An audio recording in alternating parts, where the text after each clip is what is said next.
Una passeggiata sull'altopiano dei 7 comuni si è trasformata in un incubo perché era stato incornato da una mucca.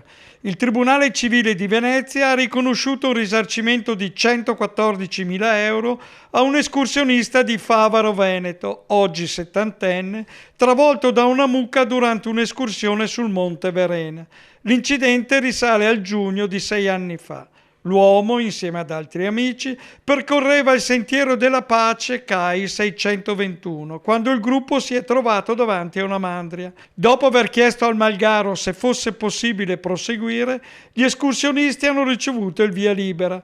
Ma poco dopo una mucca si è staccata dal branco, caricando alle spalle il settantenne e scaraventando la terra. L'animale lo ha poi colpito una seconda volta, mentre altre mucche lo avevano circondato. Solo il coraggio degli amici, che hanno allontanato gli animali battendo le racchette da trekking e urlando, ha evitato conseguenze ancora più gravi.